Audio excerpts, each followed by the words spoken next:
நீங்க பார்த்துட்டு இருக்கிறது பூடெக். நாங்க பூபதி. இந்த வீடியோல எதை பத்தி பார்க்க போறோம் அப்படின்னு பாத்தீங்க அப்படின்னா, எஸ்டி கார்ட்ஸ். இதை நீங்க கரெக்டா யூஸ் பண்ணல அப்படின்னா உங்க ஃபோன் கரெக்ட் ஆகலாம். அது மட்டும் இல்லாம உங்க பிரைவேட் போட்டோஸ், இந்த மாதிரியான பிரைவசி ப்ராப்ளம்ஸும் நிறைய வரலாம். இந்த மாதிரி நிறைய ப்ராப்ளம்ஸ் இருக்கு. அதை பத்தி தான் இந்த வீடியோல நம்ம பார்க்க போறோம். இன்னும் நம்ம சேனலை சப்ஸ்கிரைப் பண்ணலாம், சப்ஸ்கிரைப் பண்ணிக்கோங்க. பக்கத்துல இருக்க பெல் பட்டனை கிளிக் பண்ணீங்க அப்படின்னா நான் போற எல்லா வீடியோக்கும் உங்களுக்கு ஒரு நோட்டிஃபிகேஷன் வந்துடும். மொதல் விஷயம் எஸ்டி கார்டை பத்தினது என்னது அப்படின்னா, உங்க எஸ்டி கார்டை ரேமா உங்க ஆண்ட்ராய்டு போன்ல கன்வெர்ட் பண்ணி யூஸ் பண்ண முடியுங்கிறதா.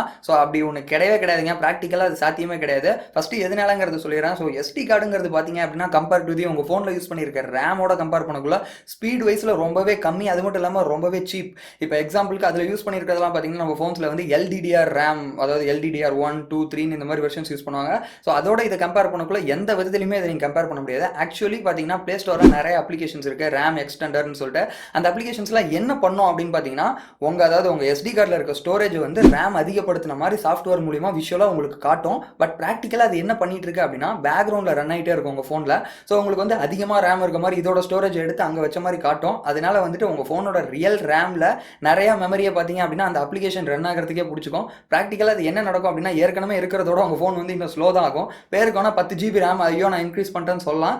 பட் வந்து எப்படி சொல்கிறது, லைக் உங்கள் ஃபோன் இன்னமும் தான் ஸ்லோ ஆகிட்டு இருக்கும். பழசு இருந்த ரேமோட ஸ்டோரேஜ் நிறையா அந்த அப்ளிகேஷனே பிடிச்சிரும். அதனால் ப்ராக்டிக்கலாக அது பாசிபிளே கிடையாது.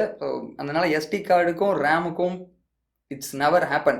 அது வந்து தப்பான விஷயம். நீங்கள் அதை ட்ரையே பண்ணாதீங்க. ரெண்டாவது விஷயம் என்னது அப்படின்னு பார்த்தீங்கன்னா, என் ஃப்ரெண்ட்ஸ்லேருந்து நிறைய பேர் என்ன சொல்கிறாங்க அப்படின்னா, எதனால வந்து நம்ம 128 GB இருக்க ஸ்டோரேஜ் டிவைசஸ்லாம் வாங்கணும், அது வந்து 32 GB இருக்க ஸ்டோரேஜ் டிவைஸ் வாங்கிட்டு நம்ம 64 GB மெமரி கார்டு வாங்கி போட்டுடலாமே, அது அந்த ஸ்டோரேஜ் கிடைச்சிருமே நினைக்கிறீங்க. ஆக்சுவலி அது அப்படி கிடையவே கிடையாது.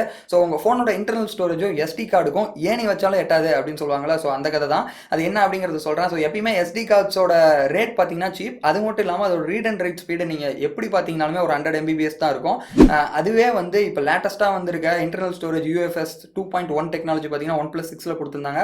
அதில் பார்த்தீங்க அப்படின்னா அதோட read and right speed up to வந்து 600 MBPS சொல்லியிருந்தாங்க. உங்களுக்கு இதுலேயே உங்களுக்கு டிஃப்ரென்ஸ் தெரிஞ்சிருக்கும். அதனால வந்துட்டு இன்டர்னல் ஸ்டோரேஜ் அதிகமாக இருக்க டிவைஸ் வாங்குறது உங்களுக்கு யூஸ் இருக்குது அப்படின்னா கண்டிப்பாக அது ஒர்த்து தான். அதனால இன்டர்னல் ஸ்டோரேஜ் கம்மியாக இருக்க மாதிரி டிவைஸ் வாங்கிட்டு எஸ்டி கார்டு மூலமாக வந்து நம்ம ஸ்டோரேஜ் அதிகப்படுத்துறது மூலமாக ஃபோனை வந்து பர்ஃபார்மன்ஸ் இன்க்ரீஸ் பண்ணலாமா அப்படின்னு கேட்டிங்கன்னா அது கிடையவே கிடையாது. எஸ்டி கார்டு தான். அதே மாதிரி இன்டர்னல் ஸ்டோரேஜ் எப்பயுமே இன்டர்னல் ஸ்டோரேஜ் தான். மூணாவது ரொம்ப முக்கியமான விஷயம், உங்க மெமரி கார்டை இன்டர்னல் ஸ்டோரேஜா மாத்தி யூஸ் பண்றது. ஆக்சுவலி வந்து இது பிராக்டிகலா பாசிபிள் தான். கூகுள் வந்து அடாப்டிவ் ஸ்டோரேஜ் அப்படிங்கிற ஒரு கான்செப்டை மார்ஷ் மேலோல இருந்து கொண்டு வந்திருந்தாங்க. ஆண்ட்ராய்டு மார்ஷ் மேலோல இருந்து. அது என்னது அப்படின்னா, சிம்பிளா உங்க மெமரி கார்டு இருக்குன்னா உங்க மெமரி கார்டை வந்து உங்க போன் மெமரியாவே அப்படியே உங்களால மாத்திக்க முடியும். அதுக்கு வந்து பாத்தீங்க அப்படின்னா சில ஃபார்மட் ப்ரொசீஜர்ஸ் இருக்கு. அதை நீங்க பண்ணிட்டீங்கன்னா மாறிடும். பட் இதுல வந்து அட்வான்டேஜ் என்னது அப்படின்னு பாத்தீங்கன்னா, உங்களுக்கு ஸ்டோரேஜ் நிறைய கிடைக்கும். அது மட்டும் இல்லாம நீங்க இன்ஸ்டால் பண்ற ஆப் பாத்தீங்கன்னா உங்க மெமரி கார்டில் கூட இன்ஸ்டால் ஆயிடும். But that is a biggest disadvantage. இதை நீங்க பண்ணாதீங்க அப்படின்னு தான் நான் எப்பயுமே சொல்லுவேன். அது என்னது அப்படிங்கறத சொல்றேன். ஃபர்ஸ்ட் டிஸ்அட்வான்டேஜ் என்னது அப்படின்னு பாத்தீங்க அப்படின்னா, உங்க ஆப் இல்ல உங்க போன் ஓஎஸ்ஏ கரப்ட் ஆக வாய்ப்பு இருக்கு. எதனால அப்படின்னா, சம்டைம் நீங்க உங்க மெமரி கார்டை ரிமூவ் பண்ணிட்டு போனை ஆன் பண்ணிட்டீங்க அப்படின்னா அவ்வளவுதான். ஒரு தடவை வந்து உங்க போனை ரீசெட் பண்ண சொல்லும். எதனால அப்படின்னா, நிறைய ஆப்ஸ் எல்லாமே இதுல இன்ஸ்டால் பண்ணிருக்கோம். போன் வந்து குழம்பிடும். எந்த டேட்டாவுமே கிடைக்கல, கரெக்டா வந்து அதால ப்ராசஸ் பண்ண முடியாது, சர்வே ஆக முடியாது. இது ஒரு பிகெஸ்ட் டிஸ்அட்வான்டேஜ். ரெண்டாவது வந்து உங்க போன் ரொம்பவே ஸ்லோ ஆயிடுங்க. ஏன்னா வந்துட்டு உங்க மெமரி கார்டை இன்டர்னல் ஸ்டோரேஜா நீங்க மாத்திருக்கீங்க. அதனால வந்து ரீட் அண்ட் ரைட் ஸ்பீடு வந்து ரொம்பவே கம்மியாயிடும். உங்க ஆப் டயலர் ஓப்பன் பண்ணி கால் பண்றதுல இருந்து ஒரு கேம் விளையாடுறதுல இருந்து எல்லாமே பாத்தீங்க அப்படின்னா ரொம்ப ஸ்லோ ஆயிடும். It's depends upon your memory card, எந்த மாதிரியான டேட்டாவை வந்து நீங்க அதுல இன்ஸ்டால் பண்ணிருக்கீங்க. இந்த மாதிரி வேரியஸ் ஃபேக்டர் இருக்கு. அதனால அதை பண்ணாதீங்க. ஒரு அவசரத்துக்கு கூட நீங்க இந்த மெமரி கார்டை கழட்டி எதையாவது யூஸ் பண்ண முடியுமா, இல்ல டேட்டா ஏதாவது டிரான்ஸ்ஃபர் பண்ண முடியுமானா ப்ராக்டிகலி அது பாசிபிள் கிடையாது. அதனால வந்து அந்த அடாப்டிவ் ஸ்டோரேஜ்ங்கிறது என்னை பொறுத்த வரைக்கும் நல்ல விஷயம். பட் வந்துட்டு ப்ராக்டிகலா அது ஒத்து வராது. நாலாவது மிகப்பெரிய டிஸ்அட்வான்டேஜ் என்னது அப்படின்னு பாத்தீங்கன்னா, உங்க மெமரி கார்டில் உங்க பர்சனல் டேட்டாஸை வைக்காதீங்க. பிரைவசி ப்ராப்ளம் வரதுக்கு நிறைய வாய்ப்புகள் இருக்கு.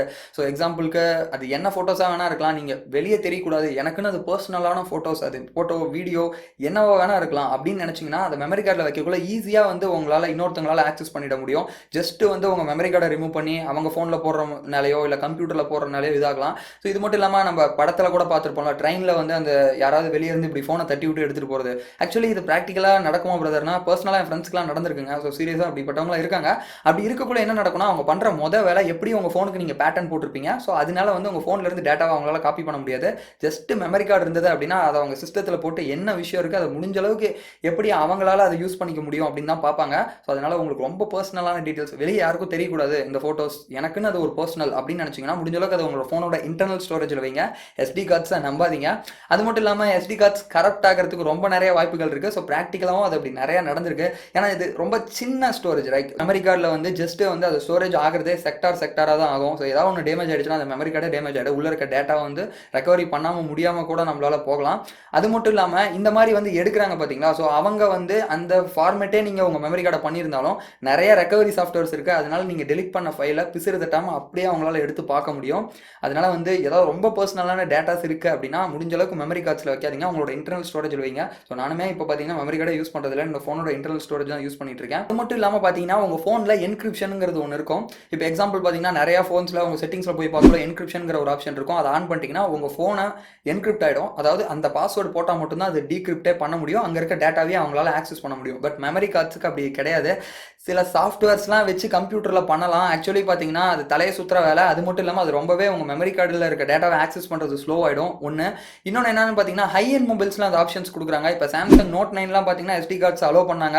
அவங்க வந்து உங்களோட பயோமெட்ரிக்ஸை வச்சு என்கிரிப்ட் பண்ணுற மாதிரி வந்து ஒரு ஆப்ஷன் கொடுத்துருந்தாங்க. அதாவது உங்கள் மெமரி கார்டை வந்து நீங்கள் ஆக்சஸ் பண்ணணும்னா உங்கள் பயோமெட்ரிக் வைக்கணும், மெமரி கார்டு ஃபுல்லாகவே வந்து என்கிரிப்ட் ஆகிடும். அதில் ஒரு அட்வான்டேஜ் என்னன்னா வேறு யாராலையும் இப்படி மெமரி கார்டை கழட்டி காப்பி பண்ண முடியாது உள்ள இருக்க டேட்டாவை, ஏன்னா என்கிரிப்டடில் இருக்கும். அந்த சேம் நோட் 9ல் மட்டும்தான் அதை பண்ண முடியும். பட் இதில் இருக்க டிஸ்அட்வான்டேஜ் என்னதுன்னா அந்த மெமரி கார்டில் இருக்க ஏதாவது இம்பார்ட்டன்ட் டேட்டாவை உங்கள் சிஸ்டத்துக்கு காப்பி பண்ணணும்னு நினச்சிங்கன்னா அது பண்ண முடியாது. ஸோ என்னை பொறுத்த வரைக்கும் பர்சனல் டேட்டா ரொம்ப முக்கியமான விஷயம் ஏதாவது இருந்தால் மெமரி கார்ட்ஸில் அது வைக்காதீங்க. அது மிகப்பெரிய ஒரு பிரைவசி த்ரெட் அப்படின்னு கூட நம்ம சொல்லலாம். SD கார்ட்ஸ்னால எவ்வளோ ப்ராப்ளம் வருது அப்படிங்கிறதெல்லாம் நீங்கள் பார்த்துட்டீங்க.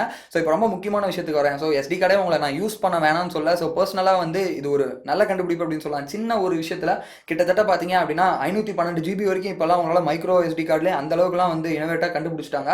பட் இதை நீங்கள் எப்படி யூஸ் பண்ணுறீங்க அப்படிங்கிறதா இருக்க சில டிப்ஸ் உங்களுக்கு நான் கொடுக்குறேன். ஃபர்ஸ்ட் திங், ரொம்ப பர்சனல் டேட்டாவை இதை எப்பயுமே நீங்கள் SD கார்ட்ஸில் வைக்காதீங்க.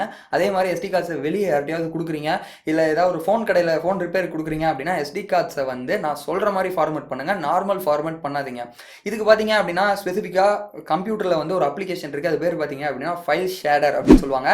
இது என்ன பண்ணும் அப்படின்னா ஃபைலை டெலிட் பண்ணுறதுக்கு முன்னாடி என்கிரிப்ட் பண்ணிட்டு டெலிட் பண்ணும். சாஃப்ட்வேர் ஃப்ரீ தான், அதோட லிங்க் கீழே டிஸ்கிரிப்ஷனில் கொடுக்குறேன், நீங்கள் அதை டவுன்லோட் பண்ணி யூஸ் பண்ணுங்கள். பர்மனெண்ட்டாக ஒரு விஷயத்தை டெலிட் பண்ணும் அப்படின்னு நினச்சிங்கன்னா நீங்கள் அதை யூஸ் பண்ணுங்கள். அதை யூஸ் பண்ணிட்டீங்கன்னா கண்டிப்பாக அவங்களால அதை ரெக்கவரியே பண்ண முடியாது. நிறைய பேர் எனக்கு கமெண்ட்ஸ் பண்ணியிருந்தீங்க, நீங்கள் ஏன் வந்து டோன்ட் பை, அதாவது வந்து டோன்ட் யூஸ் இந்த மாதிரியே டைட்டில் வைக்கிறீங்க, நெகட்டிவாகவே ஏன் பேசுறீங்க அப்படின்னு சொல்லிட்டு. அதாவதுங்க ஒன்று உங்ககிட்ட நான் சொல்கிறேன், ஒரு பொருள் நீங்கள் வாங்குறீங்க அப்படின்னா சும்மா யாருக்குள்ள காசு வரதில்லை, சரியா? எல்லாருமே கஷ்டப்பட்டு ஏதாவது ஒரு வகையில் ஒரு பொருள் நல்லா நமக்கு யூஸ் ஆகணும் அப்படிங்கிறதான் வாங்குறேன். ஸோ நான் பார்க்குற சேனல்ஸ் எல்லாமே எப்படி இருக்குது அப்படின்னா இந்த பொருள் நல்லா இருக்குது, நீங்கள் வாங்குங்க, சூப்பராக இருக்குது, இப்படியே தான் சொல்கிறாங்க. ஸோ ஒரு பொருளுக்கான டிஸ்அட்வான்டேஜஸ் சொல்லலைன்னா எப்படி தெரியும் மக்களுக்கு? ஸோ நான் இப்பயுமே நான் சொல்கிறேன், நான் வீடியோ பண்ணுறது வந்து ஆடியன்ஸ்க்கோசரம் வியூவர்ஸ்க்கோசரம் தான் பண்ணுறேன். நான் எந்த பிராண்டுக்கும் சாண்டிஸ்க்கோ இல்லை ஏதாவது ஒரு கம்பெனி பிராண்டுக்கோசரம் நான் வீடியோ பண்ணல, ஓகேவா? ஸோ அதனால தான் வந்து இதில் இவ்வளோ இருக்குது, இந்த தப்பு இருக்குது, இதை பண்ணாதீங்க அப்படின்னு சொல்கிறேன். இப்பயுமே நான் என்ன சொல்லியிருக்கேன் அப்படின்னா don't use the memory card before வாட்சிங் திஸ். இதை தமிழில் கன்வெர்ட் பண்ணிங்கன்னா என்ன, மெமரி கார்டை யூஸ் பண்ணாதீங்க இந்த வீடியோ பார்க்குறதுக்கு முன்னாடி. ஸோ இதை நீங்கள் எப்படி புரிஞ்சுக்கிறீங்க, இதை எப்படி எடுத்துக்கிறீங்கிறது தான். ஸோ இதை உங்க கூட சொல்லணும் அப்படிங்கிறதுக்கோசரம் தான் இந்த வீடியோ நான் பண்ணியிருந்தேன். இந்த வீடியோ யூஸ்ஃபுல்லாக இருக்குது அப்படின்னு நினச்சிங்க அப்படின்னா எல்லாரும் கூட ஷேர் பண்ணுங்கள். ஸோ ரொம்ப முக்கியமான ஒரு விஷயத்தை வந்து நான் சொல்ல மறந்துட்டேன். அது என்னது அப்படின்னு பார்த்தீங்கன்னா மெமரி கார்டோட கிளாஸ். ஸோ மெமரி கார்டோட கிளாஸ் எந்த அளவுக்கு வந்து அதிகமாக இருக்குது. இப்போ நான் யூஸ் பண்ணுறது பார்த்தீங்கன்னா கிளாஸ் 10. ஸோ இதுக்கான ஒரு வீடியோவே போட்டிருக்கேன், இந்த கிளாஸ்னா என்ன, எப்படி நீங்கள் மெமரி கார்டை வாங்கணுங்கிறது.